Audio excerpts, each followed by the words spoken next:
Hello, coucou tout le monde. J'espère que vous allez bien.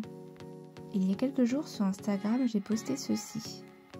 Que penses-tu de ce cas de figure et comment fais-tu l'analyse? Ce post a suscité énormément d'interrogations. J'ai donc procédé à l'analyse de cet ongle en vous y apportant le plus de preuves possible et je vous ai promis une version plus complète sur YouTube. Donc si c'est la première fois que tu vois ce post, je te suggère de mettre en pause et d'essayer de faire une analyse complète en y apportant des preuves. Je te mets également cette photo pour t'aider au maximum dans ton analyse. Je te dis à tout de suite pour une analyse complète.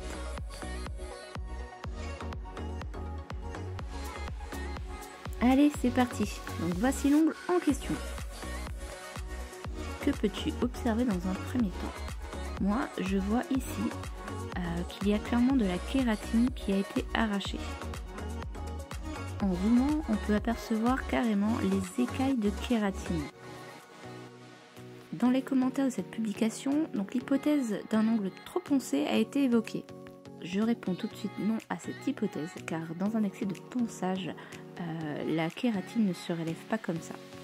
Voici une photo avec un excès de ponçage. On peut apercevoir que l'ongle est rouge, car du coup l'embout a dû surchauffer la plaque de l'ongle. Malheureusement, c'est dommage que la photo n'est pas plus élargie, car on peut apercevoir dans le coin en bas à gauche, sur l'ongle du bas, que l'ongle est carrément creusé. Sur cette photo, on peut carrément apercevoir les coups de ponceuse. Les zones un peu plus rosées sont des zones qui ont été abîmées. Vous pouvez donc constater que le ponçage excessif ne soulève pas la kératine. Revenons à nos moutons. On peut observer que la plaque de l'ongle a été préparée. On voit des coups de lime ou de ponceuse. On peut constater aussi que l'ongle n'a pas cassé net. La plupart du temps, quand un ongle est cassé par accident, il a tendance à casser net. Lorsqu'un ongle se fait retourner, ça cause des traumatismes au niveau de la plaque de l'ongle. On pourrait apercevoir des petits saignements entre le lit et la plaque de l'ongle. Un peu comme sur cette photo. Malheureusement, je n'ai pas trouvé d'autres photos adéquates, mais du coup, sur cette photo, ce n'est pas impossible que les ongles aient également été arrachés, en plus d'un excès de ponçage. Dans les cas extrêmes, la plaque est carrément arrachée au lit de l'ongle. Et là, par contre, c'est une scène de crime. Clairement, il n'y a pas d'autre mot. Donc, je vais éviter de vous montrer des photos. Allez, reprenons notre analyse. Je peux constater ici qu'il y a un petit bord libre. Si je dézoome la photo, je peux apercevoir que du coup, il y a des jolis bords libres sur les deux ongles adjacents. Donc je me dis que peut-être qu'il n'y a pas eu de gel. Ici, je peux apercevoir qu'il reste une fine couche de base. Par exemple, lorsqu'on fait une pose de semi-permanent, je trouve ça très bien de laisser une fine couche de base lorsqu'on fait l'entretien. Cela va permettre de ne pas passer plusieurs fois sur la même zone avec la ponceuse ou la lime. Bien évidemment, s'il y a des petits décollements, on les enlève et le tour est joué.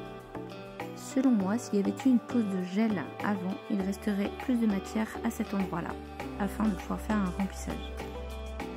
Dans les commentaires, il a été évoqué l'éventualité d'un ongle malade. Nous allons tout de suite vérifier ça.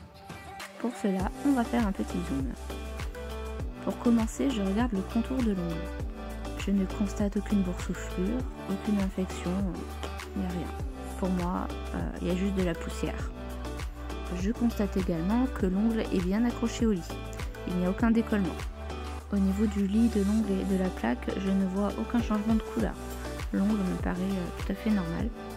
Je ne vois pas non plus de filaments blanchâtres remontés dans l'ongle. Et je ne vois pas non plus de levure sous l'ongle. Donc oui, certes, c'est un ongle qui est très abîmé, mais par contre, il est absolument sain. Il n'y a pas de souci. Si dans le cas où vous n'êtes pas sûr, bien sûr, voilà, vous ne reposez pas et vous conseillez à votre cliente d'aller voir son médecin tout simplement. Voilà, vous ne prenez pas de risque. Repérer ce genre de choses, ça va venir au fil du temps, au fil des années de vos expériences. C'est comme ça que ça va venir, que vous allez arriver à faire des analyses beaucoup plus précises et beaucoup plus rapides. Vous serez beaucoup plus sûr de vous. Dans mes débuts, j'ai souvent envoyé mes clientes voir leur médecin et surtout je leur disais faites-moi un retour. Donc, ce qui se passe, vous envoyez une cliente voir son médecin, vous prenez une photo des ongles et vous attendez le retour de la cliente. Vous essayez de vous faire un petit diagnostic par vous-même. Voilà, bon bah j'imagine, moi je pense que c'est une mycose. Voilà, donc vous mettez ça de côté, vous le notez et vous attendez de voir ce que le médecin va dire.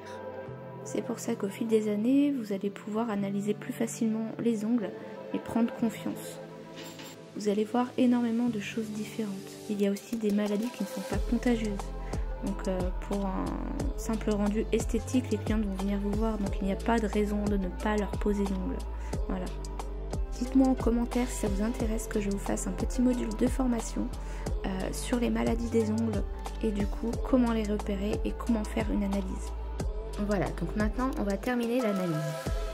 Donc ici je sais exactement ce qui s'est passé car du coup c'est une de mes clientes. Voilà, j'ai pris son ongle en photo et du coup je vous ai exposé ce cas de figure. Donc là c'est une pose de semi-permanent qui a été arrachée avec les dents. Voilà.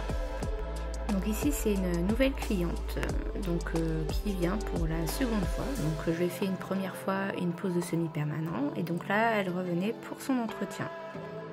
Lorsqu'elle est arrivée, qu'elle s'est installée, donc je lui ai demandé voilà comment ça s'est passé, machin. Et là du coup elle m'a montré ses ongles et elle me dit je ne comprends pas, au bout de la 3e semaine ça a commencé à se décoller. Alors je lui dis je trouve ça quand même étonnant car du coup un décollement ne provoque pas autant de dégâts. Et surtout là je vois clairement que l'ongle a été arraché à partir du lit de l'ongle au niveau de la cuticule, voilà, et pas par le bord libre. Un décollement de semi-permanent, si ça doit arriver, ça se fait par le bord libre. Donc je lui dis à tout hasard vous n'auriez pas mis vos ongles à la bouche? Alors elle me dit oui effectivement peut-être que j'ai repris mes habitudes d'ancienne rongeuse. Donc moi je lui dis clairement avec assurance que pour moi son ongle il ne s'est pas décollé tout seul et que je vois clairement qu'il a été arraché. Du coup à ce moment-là elle m'a enfin avoué son crime. Donc c'est bien elle qui a tout arraché et fait un sacré dégât. Donc résultat des courses, son ongle est très sensible maintenant. Donc dans ce cas de figure il faut absolument, et j'insiste sur il faut absolument, remettre du gel, contrairement à ce que j'entends dire. Là, on voit clairement qu'il y a assez de plaques pour reconstruire l'ongle.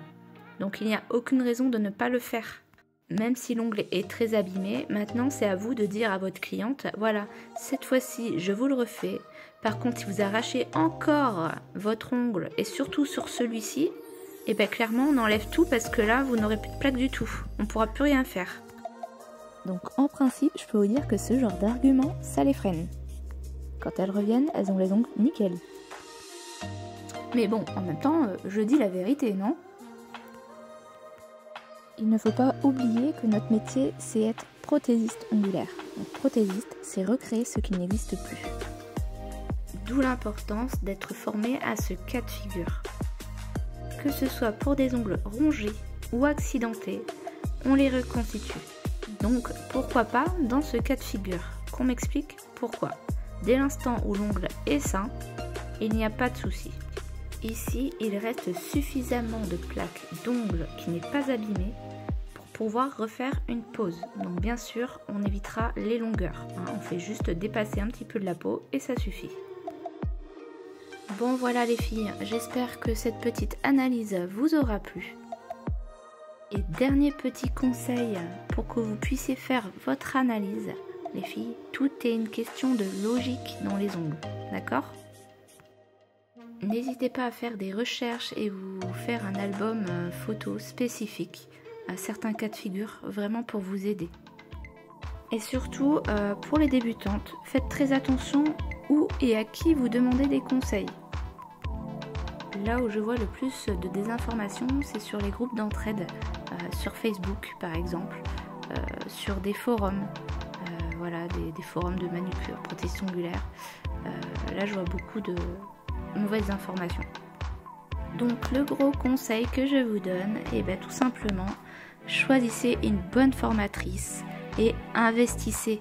Les formations, c'est un investissement, mais en aucun cas une dépense. Dans mon cas, par exemple, je n'hésite pas à mettre de côté chaque mois pour faire des formations. Et s'il le faut, je paye carrément les formations de ma poche. Donc, par exemple, quand il s'agit d'une formatrice qui vient de l'étranger, tous les droits, CPF, FAFCEA, tout ça, ça n'existe pas. Et en plus de ça, souvent, ces formations-là coûtent très cher. Donc, en gros, vous pouvez facilement dépenser 800 € en 2 jours, voire même beaucoup plus parfois. Bon, allez, sur ce, je vais te laisser car je parle un petit peu trop. Et du coup, j'espère que cette vidéo t'aura plu. Dis-moi ce que tu en penses en commentaire. N'hésite pas à t'abonner pour voir les vidéos suivantes. Et à l'occasion, viens faire une formation. Bisous bisous.